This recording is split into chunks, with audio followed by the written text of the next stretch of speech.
ለመላው የሀገሬ ህዝቦች በትናንትናው ምሽት ተስፋ የቆረጠውና ከሃዲው የህወሓት ቡድን በሀገር መከላከያ ሰራዊት ላይ ያልታሰበ የማይጠበቅ ጥቃት በመፈጸም ሊያደርስ የፈለገውን ኪሳራ መግለጽ ይታወቃል።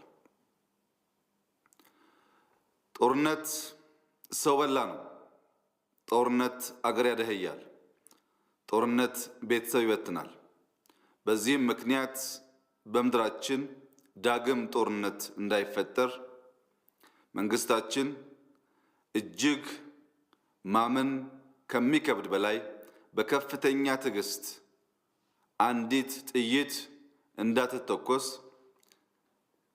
ያደረግነው ጥረት በሙሉ ከንቱ እንዲቀር አድርገዋል። በሀገራችን በሺህ የሚቆጠሩ ጦርነቶች አካሂደናል። የጦርነት ታሪክ እየሰማን አድገናል። በጦርነት ውስጥ ጎልምሰናል። በዚህም ምክንያት ጦርነት የደህንነት ሁሉ ምንጭ እንደሆነ ስለምንረዳ ጦርነትን ለማስቀረት ያደረግነው እልህ አስጨራሽ ትግል በዚህ ተስፋ በቆረጠ ኃይል ሳይሳካ ቀርቷል። ጦርነት በቅኖች ፍላጎት ብቻ ሊቆም እንደማይችል ዛሬ በተግባር ማረጋገጥ ተችሏል። ጦርነት በክፎች ጠባጫሪነት በማንኛውም ሁኔታ ሊቀሰቀስ እንደሚችል ይህ ከሃዲ ቡድን አሳይቶናል።